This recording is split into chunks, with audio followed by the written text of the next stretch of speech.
I have an upcoming project that I need to use a spokeshave on. I have other spokeshaves that I use, but this one's just so cool. And this video is prompted by a video that Mill Creek Axe Shack did. He did a video on wooden spokeshaves and how he tunes them up. I got a project that I need to use a spokeshave on, so let me show you how I tune up my spokeshaves. This is basically a Stanley 91, but it's not a Stanley. It's a keen cutter. So first off, I'm just going to disassemble it. Take the chip breaker out, take the blade out. Blade even says keen cutter on it. I got this and it went up on my wall. It is sharp, but it could be better. So I'm just going to clean this up and take y'all along for the process that I normally do. So real quick, I'm trying a different camera angle, so hopefully this turns out. I'm just going to grab a rag and oil lubricant cleaner of choice. I love Ballistol, I love the way it smells. Gonna get this screw out, and I'm just going to spray this down real quick, give it a quick scrubbing, make sure there's no grime and dirt in here.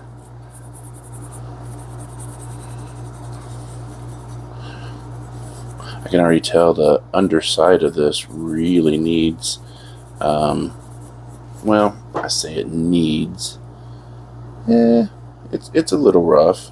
Using it will smooth it out, but I'm going to polish that up. I'm probably going to go a little further than needed, like on most projects, but just show y'all quickly how I tune up my spokeshaves and get them ready for use.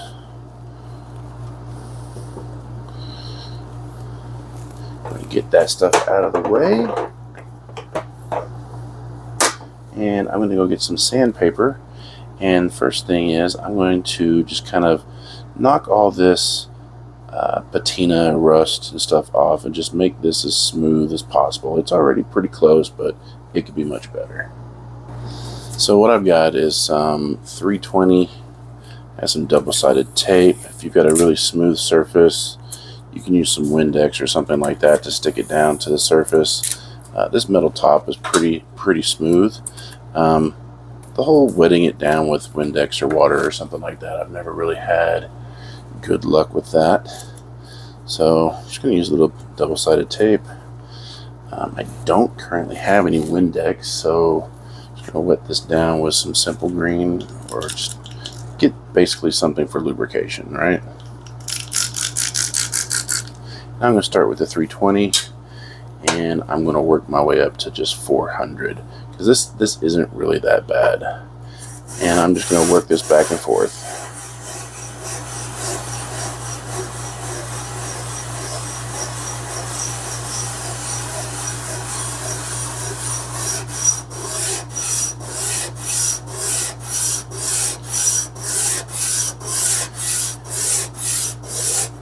And again, this may not be completely necessary.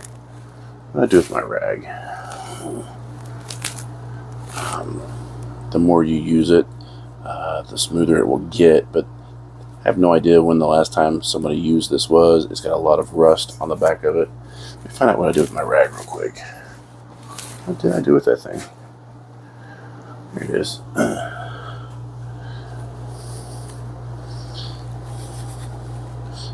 See, I can feel that rust, and I want to knock that down.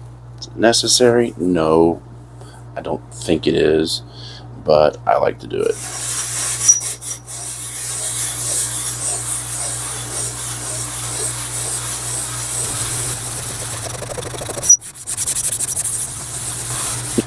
I'm just going to continue to do that until all that rust is off, and then I'm going to hit it with the 400, and then I'll show you what it looks like.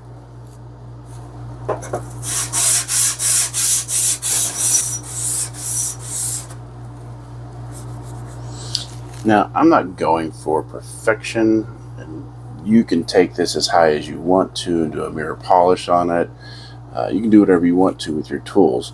All I was going after was knocking off all the surface rust, just so that it's nice and smooth. I can't feel any of that surface rust anymore. Basically, what I'm doing is treating this like a hand plane restoration. I just flattened the sole and made sure it was flat. Now, you have a round bottom, you can turn it. You can do it that way. I've done that before. So, get this cleaned up, and we'll go to sharpen the blade. Now, if you don't have stones, you can do that exact same method with the tape and your sandpaper, and you can start off with a highly aggressive grit and work your all the way up to 1,000 or whatever you want to get your blade sharp. So I'm going to show y'all a few different stones real quick. This Easy Lap, my dad gave me this for Christmas one year, and this Easy Lap works really, really well. 600 on one side, 1,200 on the other. This thing works really, really well, and they're cheap. The only thing is, it will move around unless you are holding it. But with tiny blades like this, unless you come up with a jig, which I've made before, you got to use both hands to sharpen this joker, right? So I have some other stones that I'm going to use, but for on the cheap, this Easy Lap works great. I have a trend honing guide. The honing guide won't work for a blade this short. It won't clamp onto it. I have made a jig, but I'm going to do it all by hand just to show that it can be done. And the trend fits nicely in this rubber-footed fixture here, and this is a 300 and 1,000. So to get that kind of clamped up, and we'll start sharpening. I normally also go to finish honing up with Arkansas black. I probably will on this one just because I haven't done it so long, but with this trend system, just going to the 1,000 gets you razor sharp. I've already looking at this blade, and I don't know if y'all can see or not. Let's see if y'all can see that. It's not square across. Somebody has rounded this blade. I'm gonna start working on it and see where I'm at, but I don't know. It's gonna take a lot to reprofile that and get it flat again. One thing I honestly do as well, and I didn't think about it till just now, is like any hand plane, any blade, I flatten the back portion of the blade. Just in here, I just make sure it's flat. A lot of people use the ruler technique. I have done that before. It works well, but if your blade gets a lot of use out of it, I tend to think that you would have to do that process again later on. But if you flatten, a quarter to half inch of this blade on the back side, you're not going to be redoing this portion of the process again anytime soon.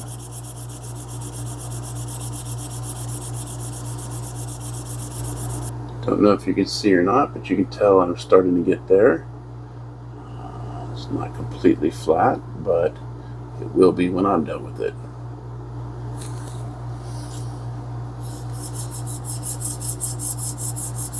Not hard, just time consuming.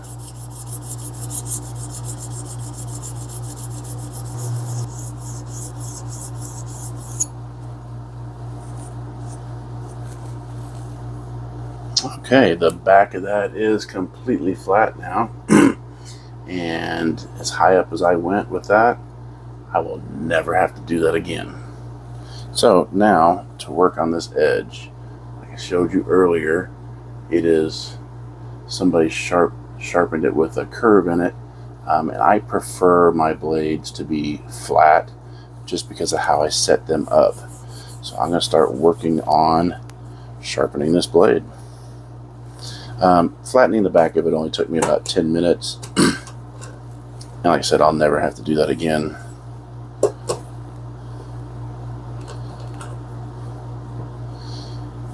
And once I get this nice and sharp and square, I'll just have to touch it up from time to time.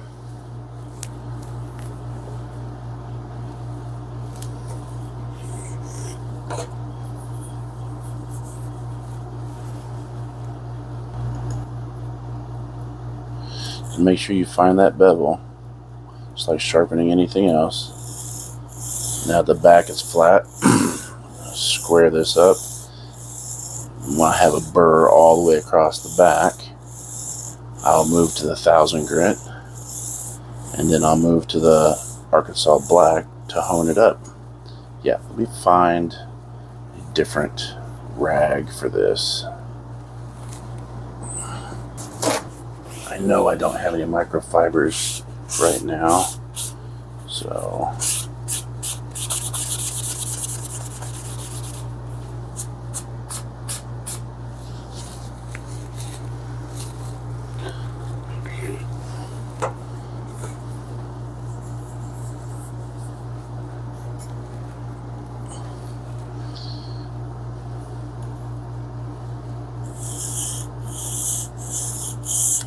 back and forth, try to keep your angle. I'm trying to find my angle, and I'm resting my thumbs on the stone. Ooh, cutting my fingers in the process. Just trying to keep that angle.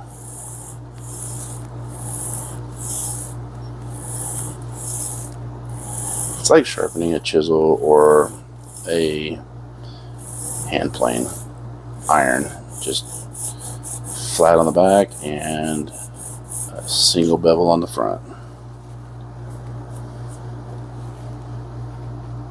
So my hands are starting to hurt because I got carpal tunnel, so I'm going to go ahead and show you all this little jig that I made. It's just a piece of wood. Beveled the sides of it and put grooves in it. Put a T-nut in here. My blade's going to go in like so. That's already getting sharp.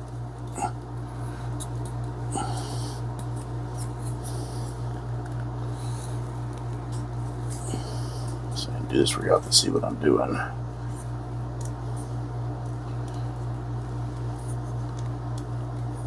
And then I'm just going to place all this together. I'm going to put it in my jig, and once I get it in my jig, then I can make sure everything's square and lined up.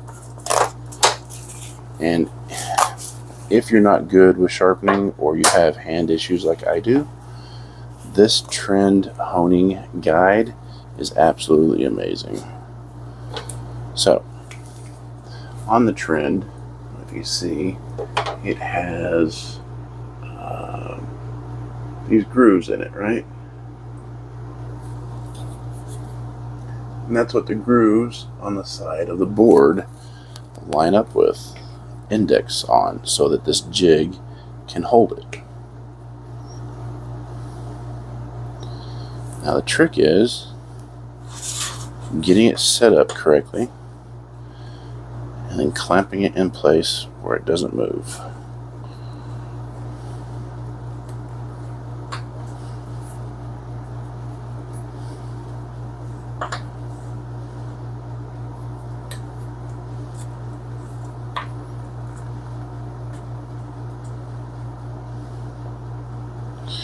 Because that face of that iron or that blade is rounded, it is going to take some work, but we'll get it done.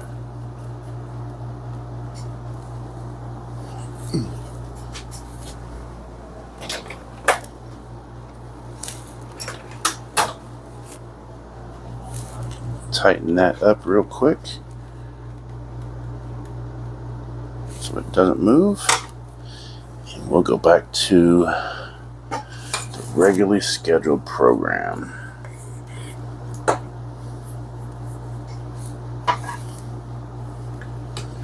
Now that the jig is holding it, I can rest my hands. I don't have to. I almost cut my finger a while ago just trying to do that. It's such a tiny blade, and this jig wasn't hard to make. Just make sure it's clamped down really well. Just go back and forth.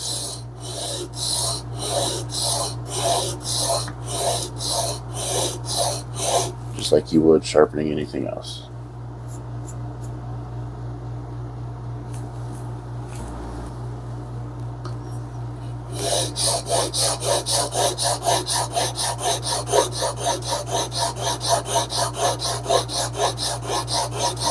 I don't know if y'all can see the reflection in here, but now that I've got this in the jig, I can tell that it wasn't square or even to begin with.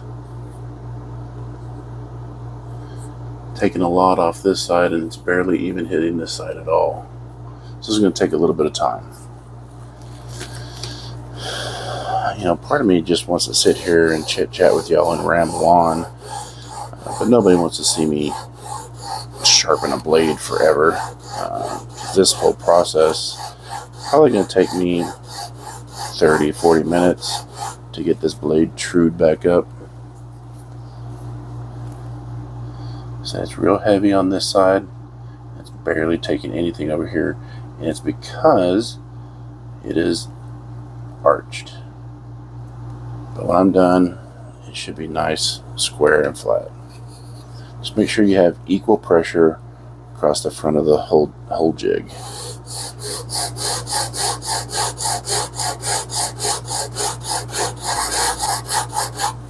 And I'm trying to think where I got the idea for this jig. Probably Paul Sellers, if I had to try to remember. Pretty sure that's where I got the idea for that, but it really does work well.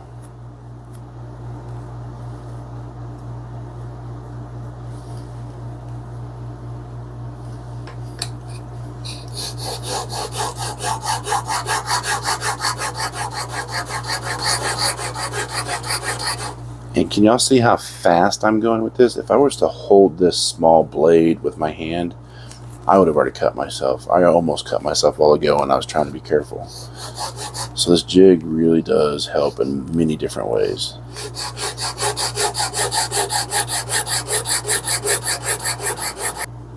So as you can see, I am almost there.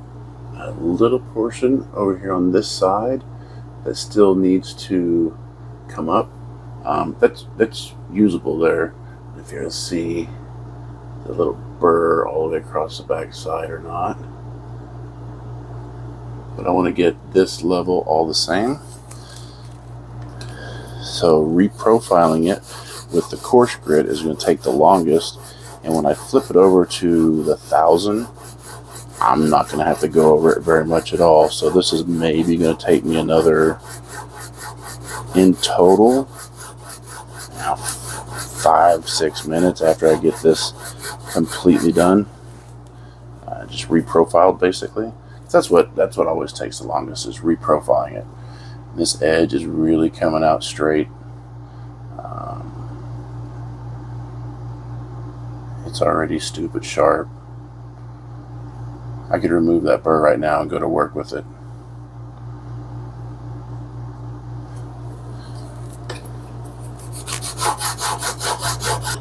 I have switched over to the 1000 grit stone.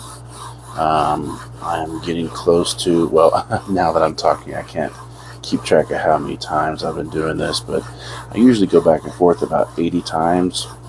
I just, I do about 20 and then I check it, and I'm just trying to get rid of the previous scratch pattern, just refining the edge like you would with anything else. I think that looks really good, and I've got a Nice burr all the way across the back of that. So I'm going to jump over to the Arkansas and finish honing this up and strop it. The only other thing that I could do, and I might do it, I just thought about it, is I could flatten the back of this. And basically what that's going to do, this is like your chip breaker. So it's going to make sure it's flat against the back of your iron. I may or may not do that. I don't know. Y'all will find out here shortly. Necessary? I don't think it is, but if you're going to spend this much time working on a tool, tuning it up and making it nice, yeah, you do what you want to do with it. Spend as much time as you want or as little time as you want. I've done it on others, and I've not done it on some, and I honestly, I am going to do it. I just want to make sure that I don't get any chips behind the chip breaker. Now, moving over to the Arkansas. This was my dad's. Very nice stone. Arkansas stones were, stones mined in Arkansas. This is the finest you can get that I know of. It's an Arkansas black. They call it also a surgical black. Very, very nice stone. I think I accidentally packed away the other Arkansas stones that my dad had.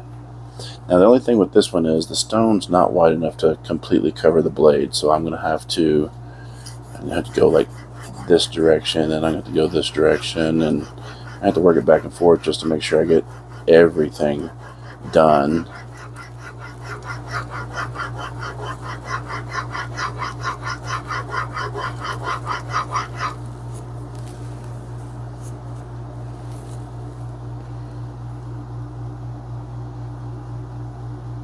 It is definitely getting there.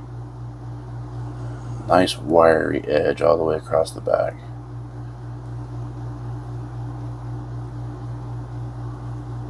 It's so wiry, it's coming off. It's coming off in my fingers. I don't know if y'all can see that or not, but that edge is just nice and wiry. It's going to come right off. It's already flaking off just with my finger.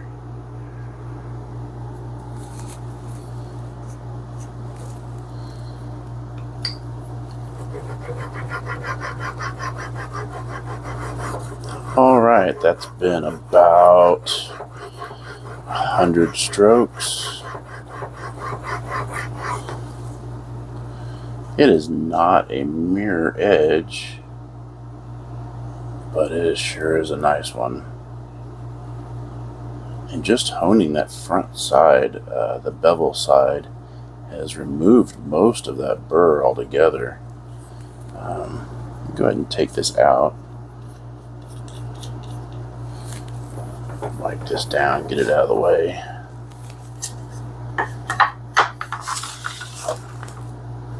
Gotta move everything out of the way so we can check this out.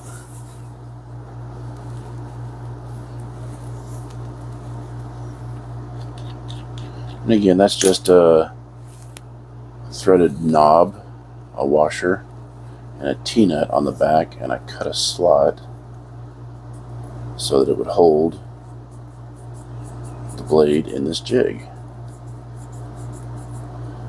Very careful, it is tight.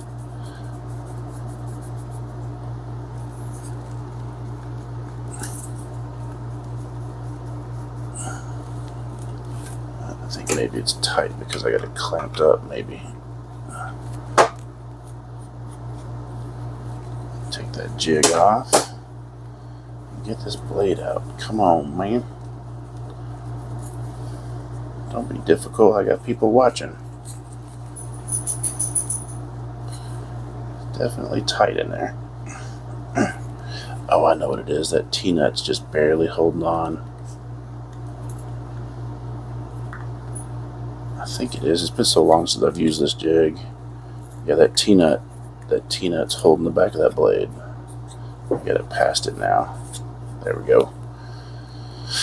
So, like I said, we flattened the back of this, sharpened it, so then we could grab a strop. We'll strop it, and then I'm not sure. I'm going to be doing a custom axe handle for that guy in town that made me that wooden figurine. He wants a hewing hatchet, and so I'm going to make him a custom axe handle, and that's what this is for. Should I test this out on the video, or should I make y'all wait until the custom axe handle video comes out? Let me think about that one. Might pull a Nate and make y'all wait. Alright, this is just a strop that I made last year. Just a piece of wood that I cut out and glued some leather to. And I've got compound on here, so I'll just drop this a couple of times.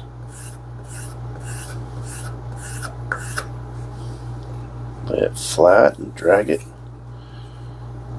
Check for a burr. I don't feel one.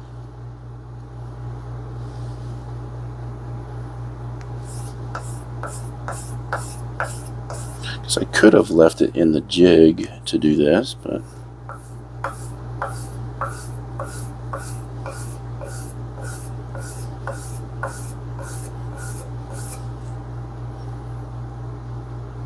still, yeah, tiny burr on there still. Drag the back of that.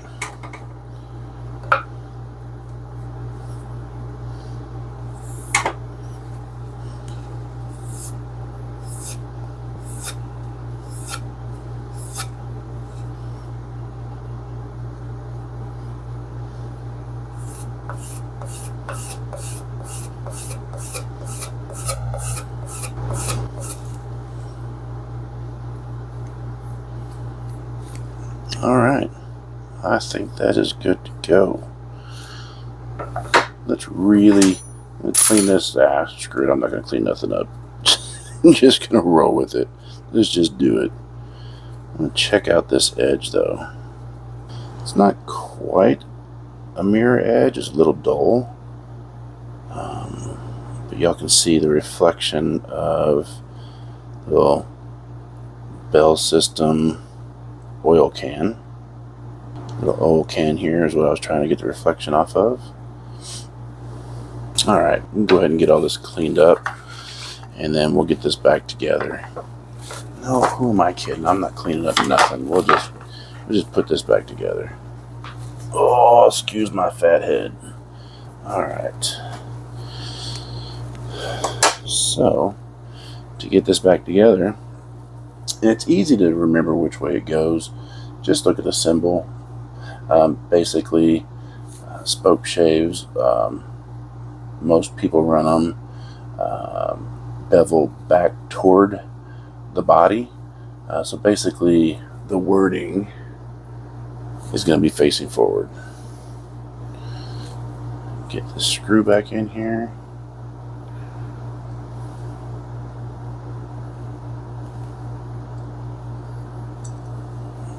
My fingers will work for me. Come on now. There we go.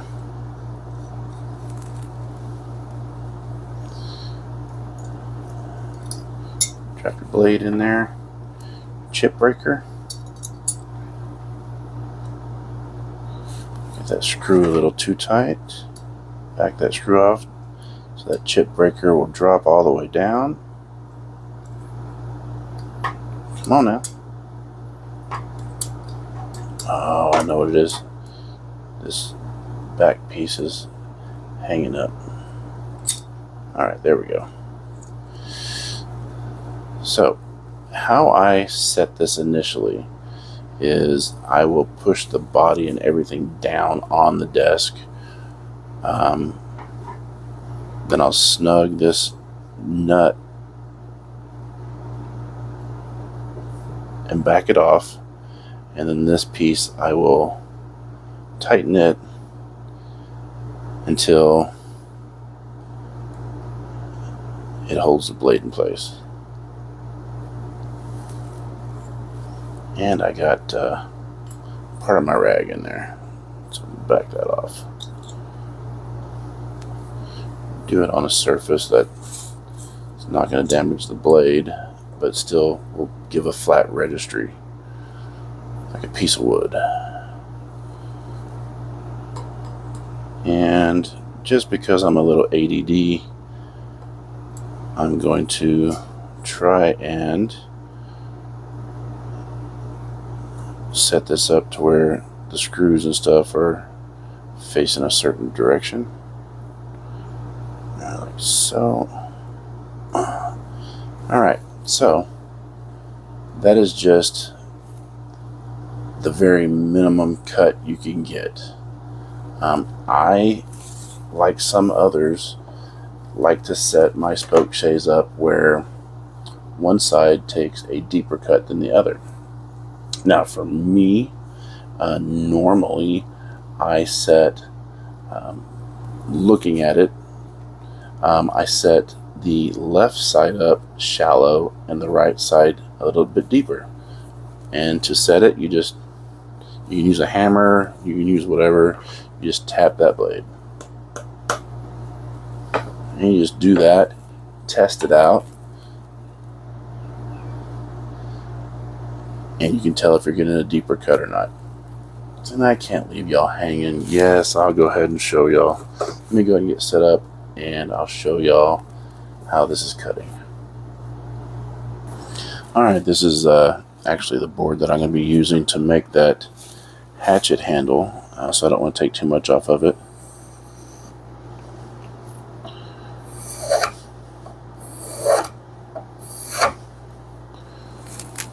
As you can see, pretty nice little shavings. Now it is cutting the same on both sides, so it's shallow on the left and it's still shallow on the right. So what I'm going to do is I'm going to tap it, try to advance that blade on the right just a little bit so I can get a deeper cut with it. And it is a little bit deeper.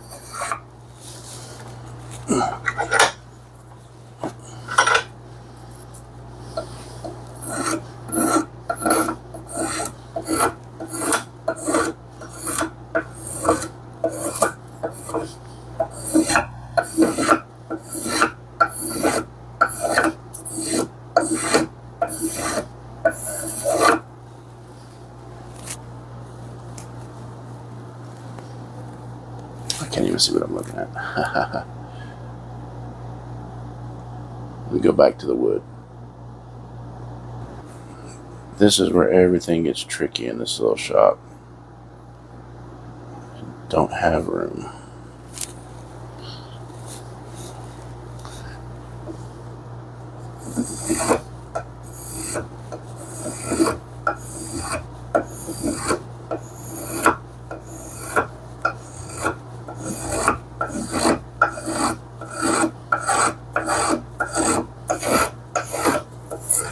I can go on the left, and I can do fine shavings on the left. I can come over to the right and get thicker, more aggressive with it. If I don't like that, I can go back over to the left, take finer shavings.